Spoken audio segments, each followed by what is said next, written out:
हुआ उत्तर प्रदेश में नजर आ रहा है। इस बीच 3 दिन का लखनऊ दौरा, जैसे कि मैंने कहा, अचानक से प्रोग्राम बनता है लखीमपुर खीरी पहुंचने का और फिर पीड़ित परिवार से मुलाकात की तस्वीरें ताजा मिल रही हैं। अनीता यादव कंधे पर हाथ रखकर उनके प्रियंका गांधी बराबर में बैठी हुई और फिर परिवार के साथ उस दिन की घटना को लेकर जाहिर तौर पर बात हो रही होगी।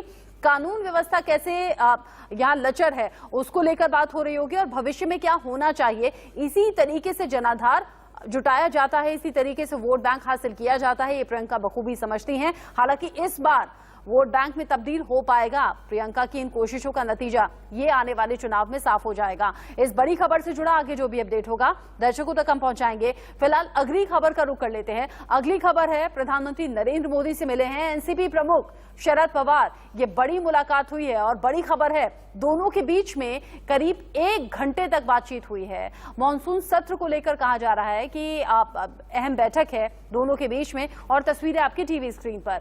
मॉनसून सत्र से ठीक पहले दोनों के बीच में अहम बैठक और जाहिर तौर से जब 1 घंटे तक मुलाकात हुई है, मॉनसून सत्र को लेकर भी बात हुई होगी, किन मुद्दों पर चर्चा होनी चाहिए, किस तरीके से शांतिपूर्ण तरीके से जो जरूरी टॉपिक हैं उन पर बात भी हो, चर्चा भी हो और इस टाइम को अच्छे से यूटिलाइज किया जाए, ऐसी कोशिश हालांकि हमेशा सरकार की रहती है और फिर इसीलिए सर्वदलीय बैठक भी बुलाई जाती है।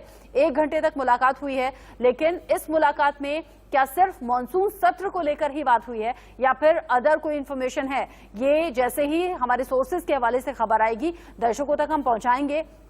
लेकिन खास है ये तस्वीरें मॉनसून सत्र से पहले की।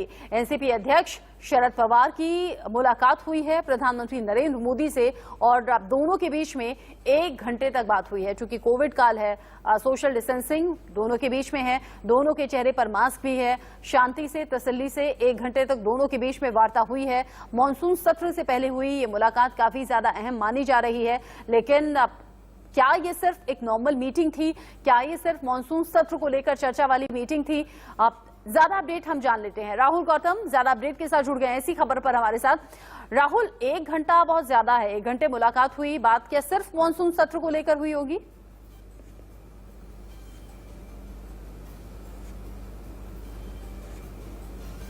प्रधानमंत्री नरेंद्र मोदी से उनके ताल्लुकात भी काफी अच्छे रहे हैं, काफी रिस्पेक्ट भी करते हैं, तो जाहिर है काफी सारे मुद्दों पर बात हुई।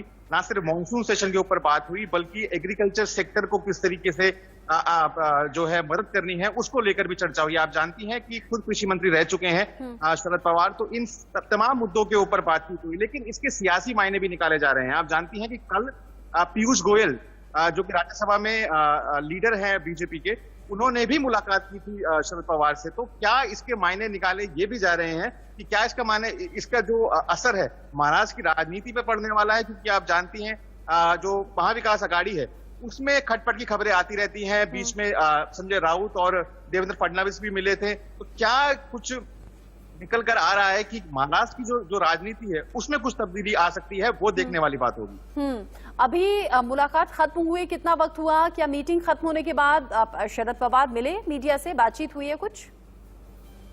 देखिए, अभी 10 मिनट पहले की मुलाकात खत्म हुई है और फिलहाल अभी तक उन्होंने आधिकारिक तौर पर मीडिया से बात नहीं की है। लेकिन आप ये समझिए कि जो शरद पवार हैं, ना सिर्फ उनकी रिस्पेक्ट उनकी पार्टी के तौर पे या फिर और पार्टी में, बल्कि भाजपा में और जो पर्टिकुलरली जो अमित शाह और मोदी हैं वो भी काफी रिस्पेक्ट करते हैं। तो जाहिर है उनसे जो मार्गदर्शन भी लिया होगा प्रधानमंत्री नरेंद्र मोदी ने। और कल जो एक मुलाकात हुई थी अहम डिफेंस मिनिस्टर की राजनाथ सिंह और AK एंटनी और शरद पवार की, जिसको बताया जा रहा है कि चीन के मुद्दे को लेकर, तो क्या पता ऑन बोर्ड लेने की भी कोशिश की गई हो कि अगर सरकार कोई बड़ा करने वाली है, अगर कोई बड़ा फैसला लेने वाली है तो उसके ऑन बोर्ड रहें, कॉन्फिडेंस में रखें, फेथ में लेकर रखें शरद पवार को। और जाहिर है मॉनसून सेशन आने वाला है, काफी सारे बिल जो सरकार है वो पेश करेगी, तो अपना जो स्टैंड है वो भी क्लियर किया होगा सरकार ने कि क्यों इन बिल्स को लाया जा रहा है और उनकी पोजीशनिंग क्या है।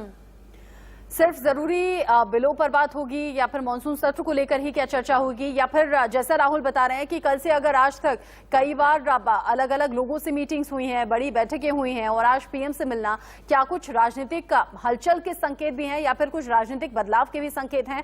नजरा बना के रखिएगा राहुल। आगे जैसे ही आपको जो अपडेट मिलेगा दर्शकों तक आपके जरिए हम पहुंचाएंगे। खबरों में आगे बढ़ते हुए हेडलाइंस का वक्त है।